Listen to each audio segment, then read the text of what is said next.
সবাইকে স্বাগত জানাচ্ছি আরআইএল অ্যাঙ্গেল চ্যানেল স্কয়ার বার নিবেদিত দেশ সাম্প্রতিকে। আমি সোনিয়া হক আপনাদের সাথে আছি। দর্শক, আজকে আলোচনার বিষয় রেখেছি যুদ্ধবিরতি চুক্তি, এবং এই বিষয়টি নিয়ে আলোচনা করতে আজকে আমার সাথে স্টুডিওতে যুক্ত হয়েছেন ব্রিগেডিয়ার জেনারেল অবসরপ্রাপ্ত শামীম কামাল, চেয়ারম্যান জনতার দল।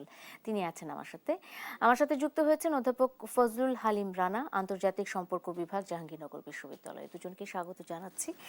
এবং যেমনটা বলছিলাম, আজকের সর্বশেষ খবরটি দিয়ে যদি শুরু করি, খবরটি হচ্ছে এমন যে অবশেষে যুদ্ধবিরতিতে সম্মত হয়েছে যুক্তরাষ্ট্র, ইসরায়েল ও ইরান। এই যুদ্ধবিরতি 2 সপ্তাহের জন্য কার্যকর হবে। এতে মধ্যস্থতা করেছে পাকিস্তান। তেহরান জানিয়েছে যুদ্ধবিরতির ফলে এখন থেকে নিরাপদে যাতায়াত করা যাবে। হরমুজ প্রণালী দিয়ে যুদ্ধবিরতি ঘোষণার মাধ্যমে মধ্যপ্রাচ্যে যুদ্ধের দামামা শেষ মুহূর্তে নাটকীয়তায় কিছুটা স্তিমিত হলো, বা থেমে আসলো, বা কিছুটা কমে আসলো, এমনটাই বলা হচ্ছে। আসলেই কি কমে গেল বা স্তিমিত হলো? আমি আলোচনাটা শুরু করতে চাই অধ্যাপক ফজলুল হালিম রানা, আপনার বিশ্লেষণ কি বলছে? আমার কাছে যেটা মনে হয়, দেখুন, যেটা আমরা বলি যে war ends but conflict continues, আমার কাছে মনে হচ্ছে যে এই যেটাকে সিজফায়ার বলছি, কিছু সময়ের জন্য হয়তো এই জায়গাটা বৈশ্বিকভাবে আমরা দেখব যে আনুষ্ঠানিক যে যুদ্ধ বিগ্রহ সেটা থেমে গিয়েছে, কিন্তু মধ্যপ্রাচ্যের যে অতীত ইতিহাস এবং এই মুহূর্তের যে বাস্তবতা, তাতে আমার কাছে মনে হচ্ছে যে এইটা এক ধরনের আপনি বলতে পারেন যে ওয়ার পজ, অর্থাৎ সব পক্ষই তাদেরকে নিজেদেরকে তৈরি করার জন্য হয়তো সময় নিচ্ছে। এখন তৈরি করাটা, যেমন ধরুন, ইসরায়েল হয়তো নিজেকে সামরিকভাবে প্রস্তুত করবে, ইরান হয়তো তার নিজেকে পুনর্গঠনের চেষ্টা করবে, এবং আমেরিকার ব্যাপারে যেটা আমার কাছে মনে হয়েছে এটা খুবই ইন্টারেস্টিং, সেটা হচ্ছে যে আমেরিকা এই মুহূর্তে এখান থেকে একটা এক্সিট ওয়ে নিয়ে নিয়েছে এই যুদ্ধ থেকে, এবং নিয়ার ফিউচার হয়তো এরকম হবে যে যদি এই যুদ্ধ আবার সংগঠিত হয়, এবং সে হবার সম্ভাবনা খুবই প্রবল আমার দৃষ্টিতে। কারণ হচ্ছে গিয়ে যে রেজিস্ট্যান্স ইরানের রয়েছে, কিংবা লেবানন বা সাউথ লেবানন নিয়ে ইসরায়েলের যে ভূমিকা রয়েছে, তারা কিন্তু সুস্পষ্টভাবে বলেছে যে এই লেবানন ফ্রন্টে কিন্তু তারা সিজফায়ারে যাচ্ছে না।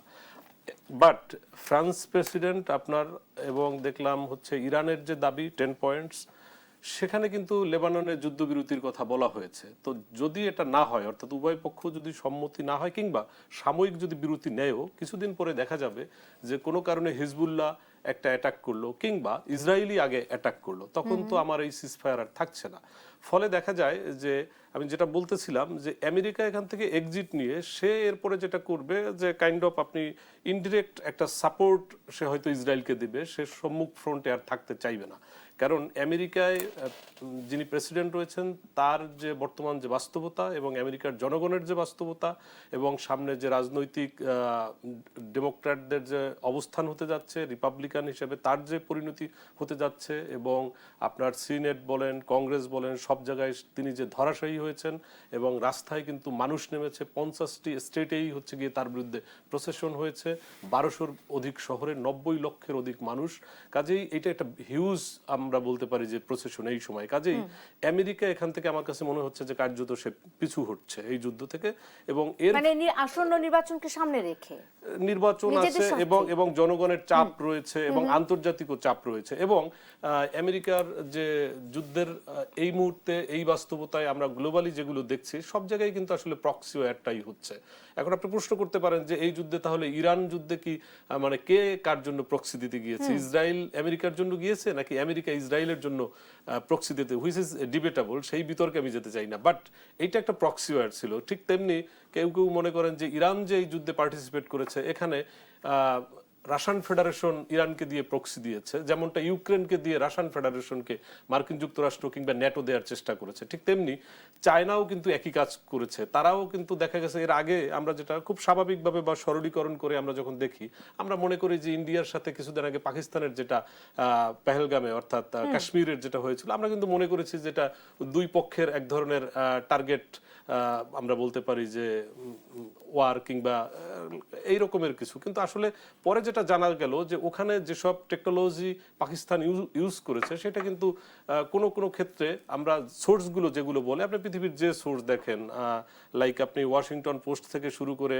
আপনি ব্রিটেনের যেসব ডেইলি মেইল বলেন কিংবা মধ্যপ্রাচ্যে আল জাজিরা বলেন, এইসব সোর্স কিন্তু বলতেছে যে না, আসলে হাইটেক যেগুলো ইউজ করেছে তারা মূলত পাকিস্তান এটা ইয়ের কাছ থেকে নিয়েছে, চায়নার কাছ থেকে নিয়েছে। ঠিক তেমনি এই যুদ্ধেও কিন্তু একই ঘটনা ঘটেছে, অর্থাৎ ইরান যুদ্ধে কিন্তু ইরান যে টেকনোলজি ইউজ করেছে, কখনো বলা হয়েছে যে ডেটা কিংবা হচ্ছে গিয়ে আপনার ইন্টেলিজেন্স সাপোর্ট দিয়েছে রাশিয়ান ফেডারেশন, আবার হচ্ছে টেকনোলজি দিয়েছে চায়না। কাজেই এটাও কিন্তু কাইন্ড অফ আপনি প্রক্সি ওয়্যার বলতে পারেন। এখন এই যুদ্ধে এ কারণে আমার কাছে মনে হয়েছে যে আমেরিকা সর্বশেষ যে যুদ্ধগুলো এই সেঞ্চুরিতে আমরা দেখলাম, এগুলো থেকে তাদের যে লেসন নেয়ার সেটা তারা নিয়েছে, এবং তারা একটা জিনিস উপলব্ধি করেছেন, মার্কিন প্রেসিডেন্ট কি ভাবছেন সেটা নিয়ে আমি কথা বলছি না, আমি বলছি তাদের যারা এক্সপার্ট রয়েছেন, সমরবিদ যারা রয়েছেন কিংবা ইন্টেলেকচুয়াল যারা রয়েছেন, তারা কিন্তু কার্যত কালকে কিন্তু তাদের পত্রপত্রিকাও অনানুষ্ঠানিকভাবে হলেও ইরানের যে প্রসেশন, ইরান যেটাকে সেলিব্রেট করেছে, যুদ্ধে উইন করেছে তারা, সেটাকেই তারা বরং সমর্থন দিচ্ছেন যে আসলে তাই হয়েছে। এবং যুদ্ধের যে এই মুহূর্তে যে ট্র্যাডিশনাল ওয়ারফেয়ার চলছে না পৃথিবী জুড়ে, এবং সেটা যে আবারও সেই রাশিয়া এবং ইউক্রেনে যেতে হয়, রাশিয়া কিন্তু শুরু করেছিল ট্র্যাডিশনাল ওয়ার, আমি আমি আমি কিন্তু সেই জায়গায় কিন্তু তারা থাকতে পারেনি। আসতে চাই অধ্যাপক ফজলুল হালিম রানা, কারণ আমি আপনি বলছেন যে এই বিষয়টি ডিবেটেবল, কিন্তু আপনি আলোচনাটাতে যেতে চাচ্ছেন কিনা, কিন্তু আমি আলোচনাটাতে যেতে চাই যে এই যে প্রক্সি ওয়্যার বলছেন আপনি, আমরা দেখতে পাচ্ছি যে কখনো রাশিয়া ইরানকে সহযোগিতা করছে, চীন ইরানকে সহযোগিতা করেছে প্রত্যক্ষ পরোক্ষ নানাভাবে। আবার দেখা গেছে যে আমরা বেশিরভাগ সময় শুনেছি যে ইসরায়েলের যত রকমের আবদার আছে সেটা আসলে আমেরিকাকে দিয়েই পূরণ করা হয়। তো সেক্ষেত্রে এখানে ইরান এবং আমেরিকা, মার্কিন যুক্তরাষ্ট্র, এই দুটি দেশ কোন অবস্থায় আছে আপনার কাছে জানবো। আমি চলে যেতে চাই একটু ব্রিগেডিয়ার জেনারেল অবসরপ্রাপ্ত শামীম কামাল আপনার কাছে। এই মুহূর্তে কি আসলে যেটা বলা হচ্ছে যে ইরান যুদ্ধ জয় করেছে, এখনো কি বলার সময় এসেছে কিনা বা বলা যায় কিনা, আপনার কি মনে হয়? জি, আপনাকে ধন্যবাদ দেশ টিভি আজকের সহবিজ্ঞ আলোচক।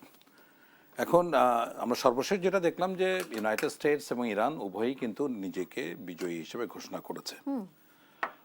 আমরা যদি ওয়ার অ্যানালাইসিস করি, মানে ডেফিনেশন অফ ভিক্টরি, বিজয়ের সংজ্ঞা অনুযায়ী ইরান কিন্তু সঠিক পথেই আছে, সে বিজয় লাভ করেছে এবং নৈতিকভাবে ইউএসএ হেরে গেছে, এটা কোনো সন্দেহ নেই। তো এগুলির ক্ষেত্রে মানে ওয়ারের সংজ্ঞায়িত মানে বিজয়ে সংজ্ঞায়িত করার যে সূত্রগুলি আছে, তার আগে একটা জায়গায় আমরা দেখি কালমিনেশন বলে একটা কথা আছে, কালমিনেশন মিলিটারি টার্ম। কালমিনেশন এমন একটা জায়গা যেখানে কোনো পক্ষ আর এগোতে পারে না, মানে এনিমির প্রতি আর মানে সে শক্তি প্রয়োগ করতে পারে না। তো আমরা যুদ্ধটার বিভিন্ন লেভেল আছে, তো টেকটিক্যাল, অপারেশনাল অ্যান্ড স্ট্র্যাটেজিক বা গ্র্যান্ড স্ট্র্যাটেজিক, তিনটা পর্যায়ে আছে। তো প্রথম থেকে যেটা হলো যে আমরা টেকটিক্যালি দেখলাম যে হয়তোবা ইউএসএ বা ইসরায়েল টেকটিক্যালি জয়লাভ করেছে, মানে এরপরে আছে অপারেশনাল লেভেল বা স্ট্র্যাটেজিক লেভেল।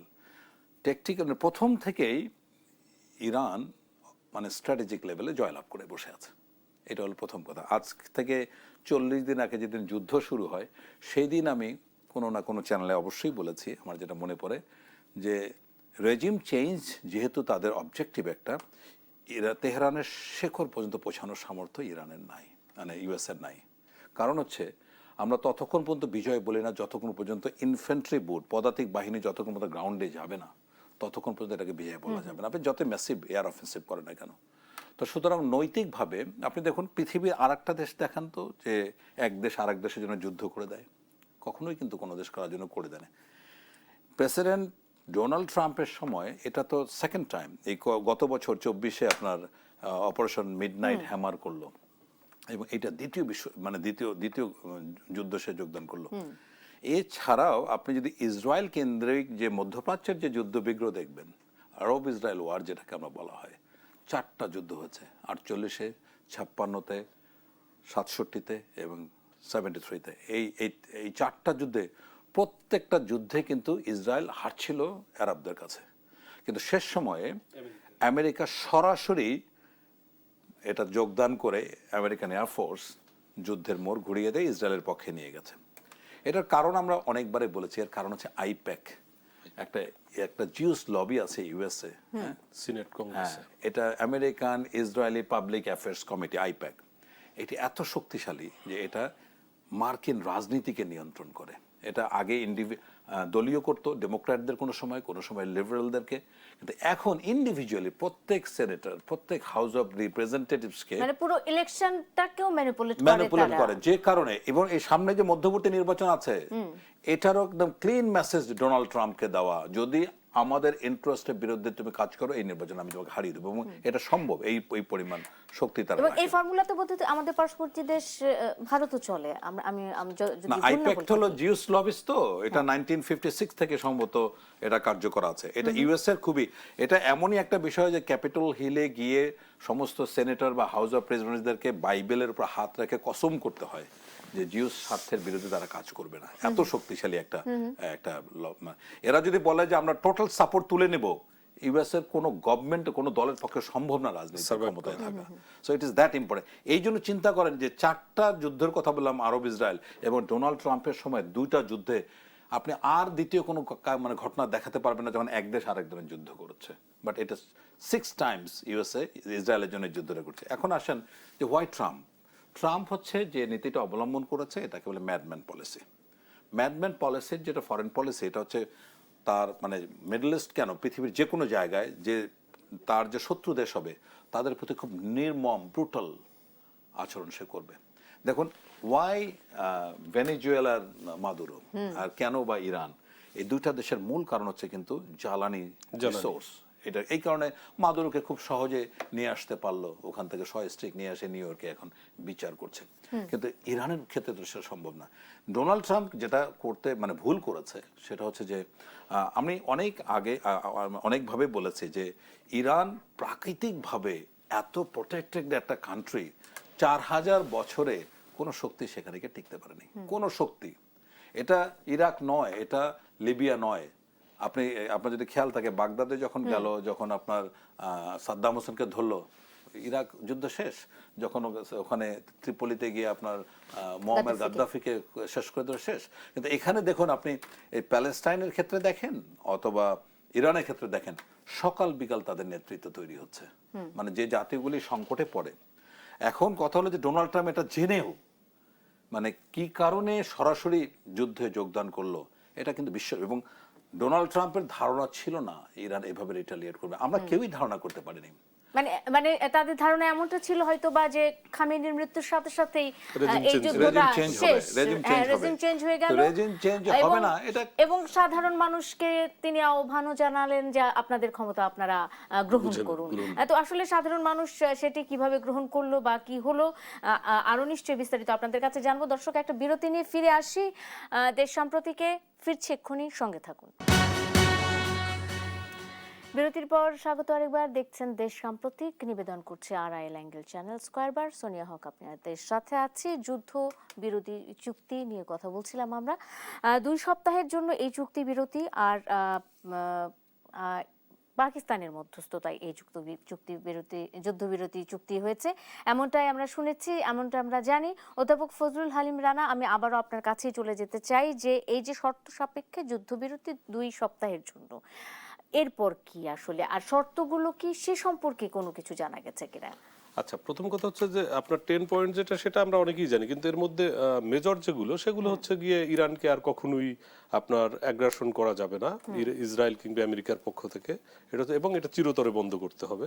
দ্বিতীয় কথা হচ্ছে যে আপনার হরমুজকে তারা নিয়ন্ত্রণ করবে, অর্থাৎ ইরান নিয়ন্ত্রণ করবে, সাথে খুব সম্ভবত ওমানকে রেখেছে। আর হচ্ছে যুদ্ধ স্থায়ী রূপে আপনার সিজফায়ারে যেতে হবে, এবং কোনো ফ্রন্টে, লাইক লেবানন ফ্রন্টেও কোনো রকমের কোনো, অর্থাৎ হিজবুল্লাহদেরকেও কোনো অ্যাটাক করা যাবে না, এই রকমের পয়েন্টগুলো। এবং যে পয়েন্টগুলো হচ্ছে গিয়ে আপনার, আমার কাছে যেটা মনে হয় যে এই পয়েন্ট আমেরিকা মেনে নিবে না, এটা সম্ভব না আমেরিকার জন্য। এবং নিউক্লিয়ারও কিন্তু আছে, অর্থাৎ নিউক নিয়ে তারা বলছে যে তারা তাদের মতো করে এটাকে নিউক্লিয়ার ফ্যাসিলিটিস ডেভেলপ করার জন্য যা যা করার তারা সেটা করবে আলটিমেটলি। এবং ইউএনএও হচ্ছে গিয়ে, কিংবা আপনার আন্তর্জাতিক যেটা আণবিক সংস্থা আছে, সেখানেও হচ্ছে গিয়ে তাদের বিরুদ্ধে যে এমবার্গোগুলো ছিল সেগুলো তুলে নিতে হবে। তো এই বিষয়গুলো আসলে মানা, তার মানে তো হচ্ছে আপনি অ্যাকনলেজই করলেন, তাহলে আনুষ্ঠানিকভাবে ইরান যে পয়েন্টগুলো দিয়েছে আপনি মেনে নিয়েছেন। এটা আসলে আমেরিকা না, কোনো রাষ্ট্রই এটা মানবে না, এটা তাদের ক্ষেত্রে তাদের জায়গা থেকে হয়তো যৌক্তিক। বাট আপনি যেটা জানতে চাচ্ছেন যে পরে আসলে কি হতে পারে, আমার কাছে যেটা আমি শুরুতে বলছিলাম যে এখানে এখন এইটা একটা পজ হলেও, অর্থাৎ এটা এক ধরনের ম্যানেজড সাময়িক ইনস্টেবিলিটি বিরতি, আমরা সাময়িক বলতে পারি, বিরতি। Right? Managed instability where war is not basically, war is paused but not, যেটাকে আমরা বলতে পারি যে রিজলভড। এইটা আসলে সমাধান কিন্তু হচ্ছে না। তো না হলে যেটা হবে, একটা ইরানের পক্ষ থেকে যারা তারা যেটা করবে, তাদের যে এক্সিস অফ রেজিস্ট্যান্স কিংবা আমরা যেটাকে প্রক্সি ওয়ার গ্রুপগুলোকে বলতে পারি, হিজবুল্লাহ যেমনটা আপনি বলছেন, তারপরে হচ্ছে গিয়ে আপনার হুতিস, তারপরে হচ্ছে গিয়ে আপনার অন্যান্য যে শিয়া মিলিশিয়া যে গ্রুপগুলো আছে, এরা কিন্তু বসে থাকবে না একটা সার্টেন টাইমের পরে, এটা আমার ধারণা। আবার ইসরায়েলও কিন্তু সামরিকভাবে বেশ বড় একটা ধকলের মধ্যে দিয়ে গেছে তারা, কারণ হচ্ছে আমরা যেসব পত্র পত্রিকা, যদিও সেগুলো নিয়ন্ত্রিত ছিল পশ্চিমা মিডিয়া, কিন্তু তারপরেও যে তথ্য সিটিজেন জার্নালিজমের মধ্যে আমরা পেয়েছি বা সারা বিশ্বের মানুষ দেখেছে, তাতে তাদের এই যুদ্ধের যে পরিণতি সেইটা তাদেরকে কাটিয়ে উঠতে হয়তো একটা সার্টেন টাইম লাগবে। এরপরে কিন্তু তারা, আমার ধারণা যে আবার তারা হয়তো একইভাবে আক্রমণ করার চেষ্টা করবে কিংবা তারা টার্গেট ক্লিং করবে। আর মার্কিন যুক্তরাষ্ট্র যেটা করতে পারে, মার্কিন যুক্তরাষ্ট্র সম্মুখ সমরযুদ্ধে আর আসবে না, সেটা যেহেতু বিভিন্ন ভোটের কারণে, একটা ব্যাপার আছে, শুধু ভোট না, সে- বিভিন্ন সেটি- কারণেই।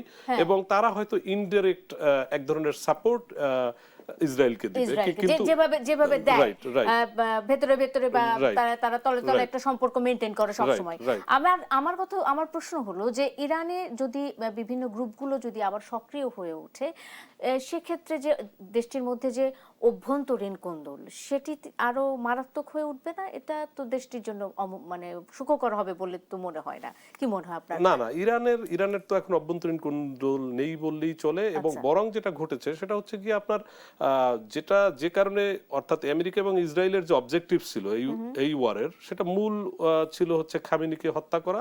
এবং আয়াতুল্লাহ আলী খামেনিকে হত্যা করা হলে মানুষজন রাস্তায় নেমে পড়বে এবং একটা রেজিম চেঞ্জ হবে। ওকে। হ্যাঁ, কিন্তু সেটা তো হয়নি, বরং উল্টোটা হয়েছে। মানুষ রাস্তায় ঠিকই নেমেছে, যেমন ধরেন কালকেও আপনি দেখেছেন যে 1.5 কোটির বেশি মানুষ নেমেছে, এবং তাদের যেগুলো হচ্ছে যেসব স্থাপনায় আঘাত করার কথা আমেরিকার বা ইসরায়েলের, সেই সব গিয়ে হিউম্যান চেইন তৈরি করে তারা সেগুলোকে পাহারা দিচ্ছে এবং তারা আল্লাহু আকবার বলে সেখানে জিকির দিচ্ছে, এবং তাদের বক্তব্য হচ্ছে যে আমাদেরকে হত্যা করো, কোনো তারা শহীদ হতে প্রস্তুত। কাজে এইটা বরং আরো ইউনিফাইড করে দিয়েছে ইরানকে। এই যে এবং এই রেজিম কারণে, চেঞ্জটা এত সহজ হবে না এখানে। এবং এই কারণেই আমেরিকা তার যে পলিটিক্যাল ফিলোসফি নিয়ে সে এখানে আসছিল, অর্থাৎ তার যে রিসোর্স হান্টিং এর যে নেশা, যেমনটা হচ্ছে গিয়ে সে আপনার ভেনেজুয়েলাতে করেছে, মাদুরোকে ধরে এনেছে, এরপরে তার নেক্সট ডেস্টিনেশন ছিল হয়তো ইরান, এবং এটা একটা জয়েন্ট ভেঞ্চার। ইসরায়েলেরও রিজনাল ইন্টারেস্ট ছিল বিভিন্ন কারণে। এখন মূল যেটা দাঁড়ালো, এখান থেকে তার সেই রিসোর্স হান্টিংটা হচ্ছে না এবং রেজিম চেঞ্জও হচ্ছে না, এটা কিন্তু মার্কিন যুক্তরাষ্ট্র বুঝতে পেরেছে। এবং তার যারা, আমি বারবার বলছি, আমি মার্কিন প্রেসিডেন্টের কথা বলছি না, বাট মার্কিন যুক্তরাষ্ট্র যারা নিয়ন্ত্রণ করেন তারা হয়তো এটা তাদের কথা বলছেন।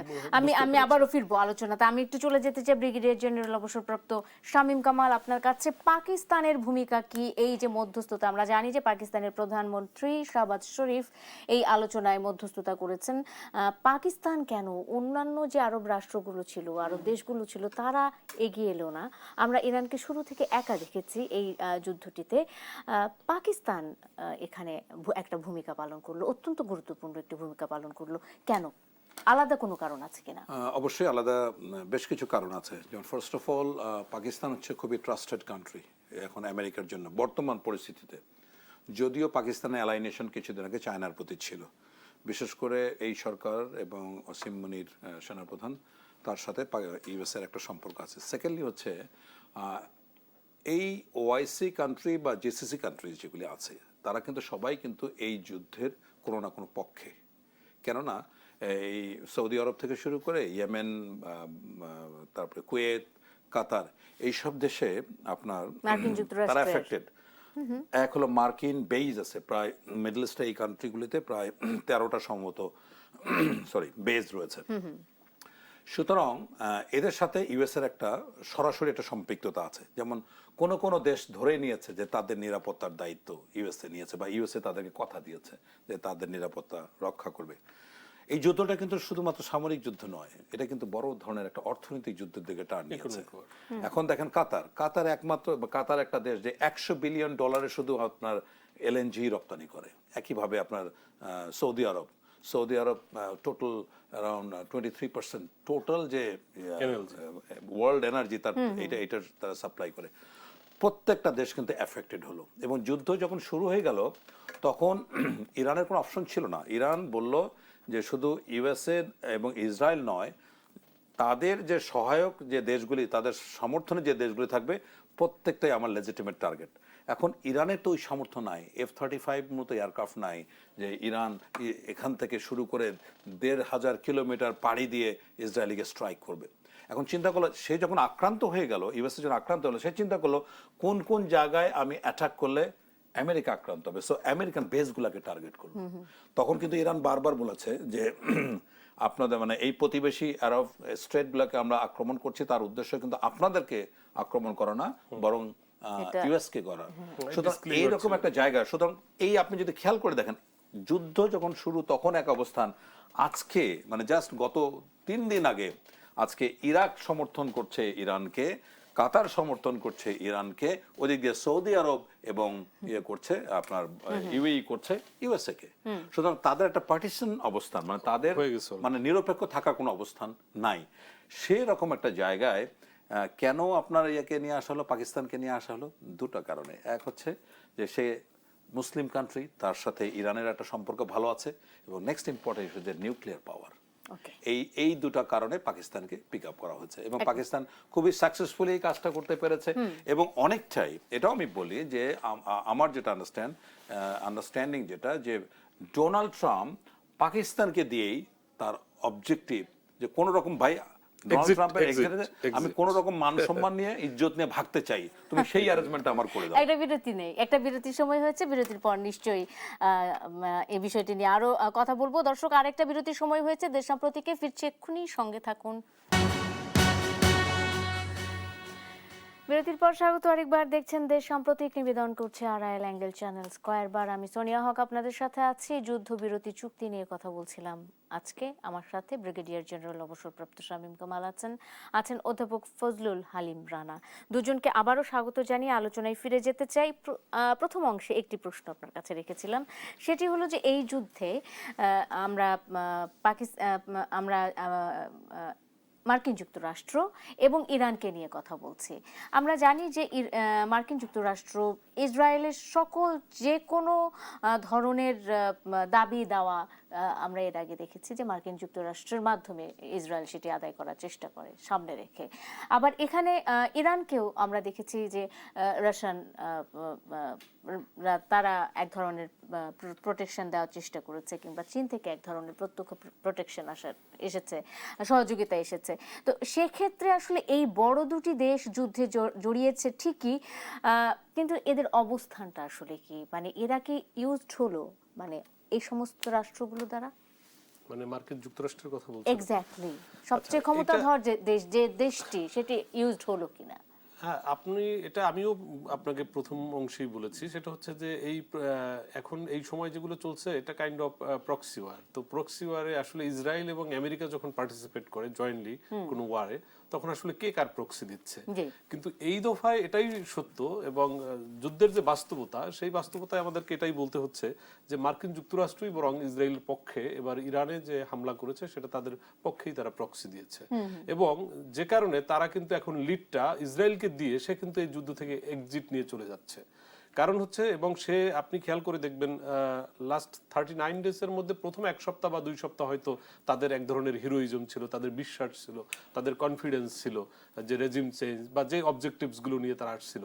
কিন্তু যখন তারা বুঝতে পারলো, অর্থাৎ ইরানের তরফ থেকে যখন রিটেলিয়েশন তারা দেখলো, এবং প্র্যাকটিক্যালি সারা পৃথিবীর তাবৎ পত্রপত্রিকা, গণমাধ্যম, সিটিজেন জার্নালিজম এবং মধ্যপ্রাচ্যে পুরো মার্কিন যুক্তরাষ্ট্রের যে বেসগুলো ছিল প্রত্যেকটা জায়গায় এফেক্টেড হলো। পাশাপাশি তারা যেটা করলো, ইরান শুধুমাত্র যে মিলিটারি বেস করেছে তারা কিন্তু মার্কিন যুক্তরাষ্ট্রের ডেটা সেন্টার থেকে শুরু করে, অর্থাৎ মার্কিন যুক্তরাষ্ট্রের যেসব এবং ইসরায়েলের গুরুত্বপূর্ণ যেসব স্থাপনা সবকিছুই কিন্তু তারা ডিস্ট্রয় করে দিয়েছে। তখন কিন্তু তারা এখান থেকে অর্থাৎ এক্সিট নেওয়ার একটা চিন্তা করলো। আর এই এক্সিট কিংবা এই সিজফায়ারের জন্য যে রকমের এক কথায় বলতে গেলে তাদের যে আপ্রাণ চেষ্টা কিংবা নিরন্তর being as a president of United states of America, এইটা আমরা অতীতে কখনো দেখি নাই। তার মানে এই সিজফায়ার হচ্ছে আমেরিকার জন্য মূলত এক্সিট ওয়ে, এবং এই এক্সিট ওয়েটা তৈরি করা মানে হলো যে তার মানে প্রকারান্তরে সে রিকগনিশন দিচ্ছে এই যুদ্ধের লিডারশিপ তার না, এই যুদ্ধের লিডারশিপ হচ্ছে ইসরায়েল। এবং ইসরায়েল এখন নিজেকে কিছুদিনের জন্য প্রস্তুত করবে আবার। ফলে আপনার যে প্রশ্ন, সেই প্রশ্নের উত্তরে এটা বলাই যায় যে মার্কিন যুক্তরাষ্ট্র, আপনি এটা যেভাবেই গ্রহণ করুক না কেন, এই যুদ্ধে ইসরায়েলের পক্ষে প্রক্সি হিসেবে লড়েছে, এটাই সত্য। অবশ্যই, অসংখ্য ধন্যবাদ ফজলুল হালিম রানা। আমি চলে যেতে চাই ব্রিগেডিয়ার জেনারেল অবসরপ্রাপ্ত শামীম কামাল আপনার কাছে। যুদ্ধ হয় ইরানে এবং বাংলাদেশে লাউ কুমড়ার দাম বাড়ে, মানে আমরা জ্বালানির কথা যেটা বলছিলাম, এবং সবচেয়ে বড় কথা অর্থনীতির ওপর যে একটা প্রভাব ফেলে গেল সারা বিশ্বের অর্থনীতির উপর। এখন কি আমরা আশা করতে পারি যে আমাদের জ্বালানি তেলের যে বিভিন্ন নিয়ে যে আমরা খবরগুলো শুনছিলাম সেখান থেকে আমরা বেরিয়ে আসতে পারবো, আশা করতে পারি? না, এখনো আশা করার জন্য পর্যাপ্ত সময় আমরা পাইনি। হ্যাঁ, এখন দেখুন আমাদের সমস্যাটা কোথায়। আমাদের সমস্যা হচ্ছে আমরা কখনোই জাতিগতভাবে বিকল্প চিন্তার জাতি না। 54 বছরে আমাদের দেশের একমাত্র একটা রিফাইনারি আছে। এটা যুদ্ধক্ষেত্রে বলেন, আমাদের অর্ডিন্যান্স ফ্যাক্টরি একটা, ওই রিফাইনারি একটা, এবং আমাদের স্টোরিং ক্যাপাসিটি। আজকে যে মধ্যপ্রাচ্য, আমাদের তো জ্বালানির মানে পুরোটাই আসে মধ্যপ্রাচ্য থেকে। মধ্যপ্রাচ্য থেকে কোনোদিন যদি বন্ধ হয়, আমরা কোথা থেকে নিয়ে আসবো এই বিকল্প চিন্তা আমরা কোনোদিন করেছি? কোনোদিন করি নাই। ইতোমধ্যে যে ক্ষতিটা হয়েছে তাতে গভর্নমেন্টকে মানে গভর্নমেন্টের অবস্থানটাকে আমি সাধুবাদ জানাই যে তারা দাম বাড়ায় নেই, বাট এটা কিন্তু বিচক্ষণতার কাজ নয়। গভর্নমেন্ট যেভাবে বিষয়টাকে হ্যান্ডেল করেছে আমি ম্যাচিউর মনে করছি না।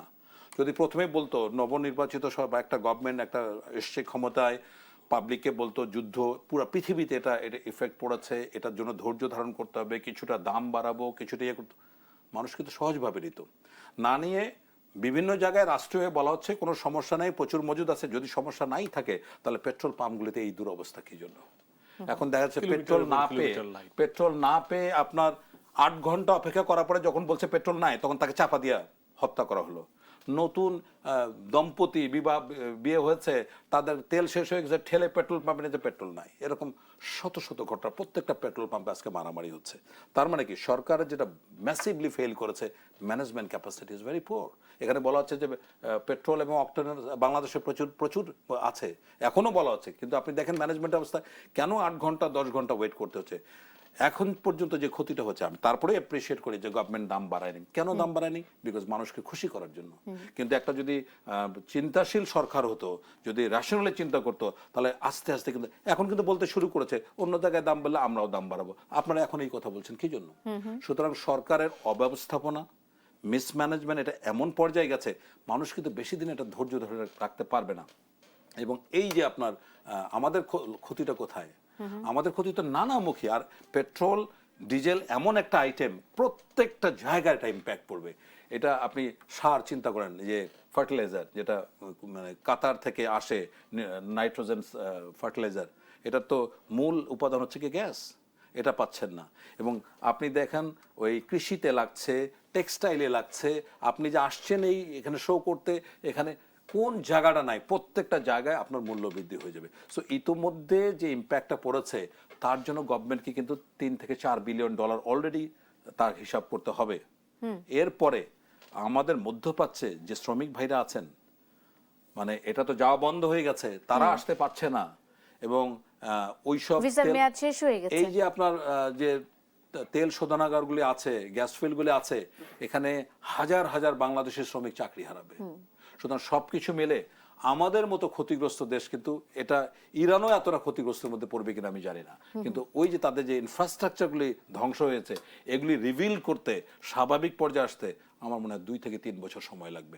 যতদিন পর্যন্ত এটা স্বাভাবিক ফর্মে না আসছে, ততক্ষণ পর্যন্ত কিন্তু আমরা আর ওই স্বাভাবিক পরিস্থিতি, মানে এই 2 সপ্তাহের বিরতি কি আমাদেরকে কোনো রকমের সুযোগ দিবে? না, 2 সপ্তাহের বিরতি তো এখানে ভয়ঙ্কর কিছু অপশন আছে। যে দাবি দাওয়াগুলো দেওয়া হয়েছে, এগুলি কোনো পক্ষের পক্ষে মানা সম্ভব না। যেমন ইরান বলেছে হরমুজের তার একচ্ছত্র সে কন্ট্রোল চায়। পৃথিবীর এরকম 5টা চ্যানেল আছে, মালাক্কাকে আপনি দেবেন, আপনি সুয়েজকে দেবেন, সো এটা হইতে পারে না। এখন বলছে ঠিক এই 2 সপ্তাহ যে আপনার পরিবহন হবে জ্বালানি, সেখানে ওমান মানে এবং সেখানেও জটিলতা ইরানকে বাড়তে পারে, অবশ্যই জটিলতা অবশ্যই, কিন্তু বৃদ্ধির আশঙ্কা একটা থেকে মাত্র গেল। আসার জায়গা আছে। আমি এটা মানে স্বাভাবিক স্ট্যাবিলাইজ হতে পারে, দৃঢ়ভাবে but not আশা করি permanent। যে মার্কিনীরা পাগল ট্রাম্পকে কোনো না কোনো ভাবে থামিয়ে দিবে, হয় তাকে অপসারণ করবে অথবা মানে তাকে ওই যে তাদের আর্টিকেল 25 অনুযায়ী তার Impeachment-এর। রিপ্লেসমেন্ট খুঁজবে। Okay. এভাবে কিছু একটা না করলে অলরেডি ন্যান্সি পেলোসি যে সাবেক ছিলেন, স্পিকার ছিলেন, উনি বললেন যে যদি আমরা এটা না করি তাহলে will be the nation of genocide. এটা আমাদের জন্য ওই make again America great again ওই দিন শেষ। এই আমি যুদ্ধের কয়েকটা ইম্প্যাক্টের কথা বলি। মধ্যপ্রাচ্যে কিন্তু প্যারাডাইম শিফট হবে। মধ্যপ্রাচ্যে ওই ইসরায়েল চিন্তা করেছে ইহুদি রাষ্ট্র বানাবে, সেটা কফিন, আর ভবিষ্যতে সম্ভব না। ইউনিপোলার স্টেট ব্যবস্থা যেটা ইউএস এর এককীয়তা ছিল, এটা কিন্তু ভেঙে যাবে। সুতরাং আপনি এখন এবং ইরান মধ্যপ্রাচ্যে একটা বড় শক্তি হয়ে আঞ্চলিক শক্তি। আঞ্চলিক আসলে শক্তি হিসেবে দাঁড়াবে। এই যুদ্ধটি আসলে শুরু থেকে যেটা বলা হচ্ছিল, মার্কিন প্রেসিডেন্ট ডোনাল্ড ট্রাম্প আসলে কোনো কিছু চিন্তা ভাবনা না করে এই যুদ্ধে ঝাঁপিয়ে পড়েছে। Very simple. আমরা প্রথমে এটাই বলা এটা হয়েছিল যে আন্ডারমাইন করা একটা রাষ্ট্রকে, মানে আপনার ইরানকে সে যেভাবে কল্পনা করেছিল যে ধরেন 80s থেকে 88 পর্যন্ত ইরাক এবং মার্কিন যুক্তরাষ্ট্র কিন্তু ইরানে একইভাবে যুদ্ধ করেছে, আজকে যেটা করতেছে ইসরায়েলকে নিয়ে। তো তৎকালীন সেই বাস্তবতা মাথায় রেখে বা স্টাডি করে, সেই স্টাডি কিন্তু আমার মনে হচ্ছে যেটা আপডেটেড না, কারণ গত 40 ইয়ার্স বা 45 ইয়ার্স ইরান আমরা বসে একটা থাকে না। জায়গায় এবং আসি, ইরান war studies তার এর নিজেদের ক্ষেত্রে- মতো নিজের মতো করে এবং যেটাকে আমরা সবাই বলছে এখন যারা সমরবিদ রয়েছে যে মিসাইল ইন্ডাস্ট্রি পুরো দেশ জুড়ে মাটির নিচে, এবং তারা গত 39 দিনে অসংখ্য ধন্যবাদ দেখিয়েছে। অধ্যাপক ফজলুল হালিম রানা এবং ব্রিগেডিয়ার জেনারেল অবসরপ্রাপ্ত শামীম কামাল, দুজনকে ধন্যবাদ জানিয়ে শেষ করতে চাই আজকের মতো দেশ সাম্প্রতিক। সাথে থাকার জন্য আপনাদের ধন্যবাদ। শুভরাত্রি।